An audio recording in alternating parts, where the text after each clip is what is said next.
ZEN and the Art of Drone Happiness is a collection of lessons learned by myself and other drone pilots who learned the hard way. It is a series of tips and tricks in 10 short videos that I like to show new drone flyers.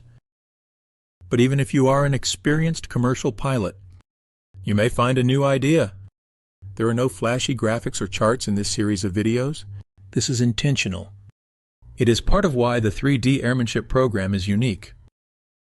I want you to learn how to visualize, to understand where your mind should be, in space and time, in relation to your drone.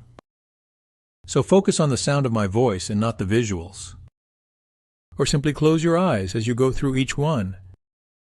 I'd suggest going through all 10 at least once, to see if there is something that might jog your memory.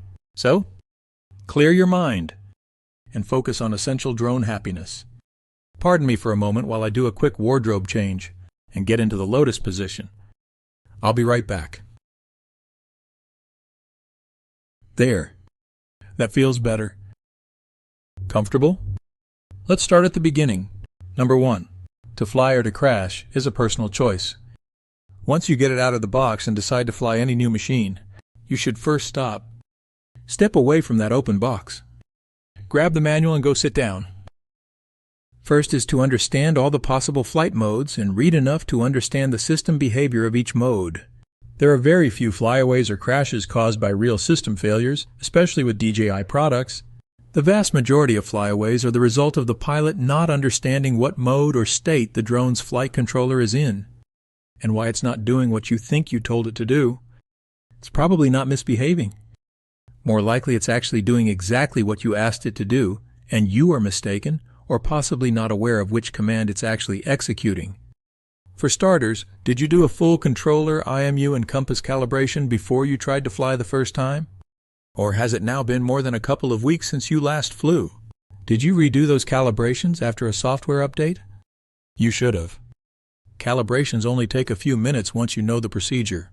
At the very least, you should cycle the power, that is, turn them both off, and then back on, both the drone and the controller, especially after a software update, and then take the time to do a short test flight before flying that machine on a real mission. Always do a local compass calibration before flying in a new area, and never do it with the drone sitting on or over concrete. Concrete usually contains a lot of steel rebar that disrupts the magnetic field. And don't do a compass swing near vehicles, steel or chain link fences, steel buildings, or near a large cruise ship or other large vessel. You should only do calibrations at least 30 to 60 feet away from anything with iron content. Also, don't do a compass calibration when the drone is hot, like if it's been sitting in the sun or has a hot battery. Wait till it cools down first. Believe it or not, some sandy beaches can also be disruptive magnetic areas due to high iron content of the sand itself. So do your compass calibration before you walk out on the sand. When doing IMU calibration, make sure the results show both sensor displays are near zero and relatively equal. Check the radio frequency bars under the HD menu on DJI controllers, especially when first flying in new areas or around cell towers, to check for interference. The controller may not prompt you, but I'll show you other EMI and Earth magnetic sensors for your phone that you might want to try in Module 5, the Aviator Toolbox. All these calibration reminders should all be part of your regular checklist items. Not on every flight necessarily, but at certain times and regular intervals. If you do think you understand all the modes, then at least learn one more command. Know how to cancel a command. See ZEN number 5 for more on that, coming up here in a few minutes. Know instinctively how to cancel or pause a command. Practice being prepared to quickly pause or cancel a command in various flight modes. If you ever get the feeling everything's about to go sideways, it will save most crashes and many flyaways.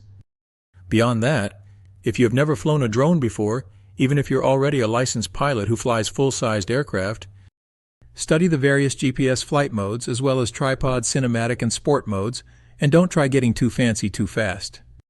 It should go without saying, but the initial goal of creating that awesome flying sequence, like smoothly panning among the trees, should not be your first use of follow me mode. And never let the drone fly out of sight unintentionally.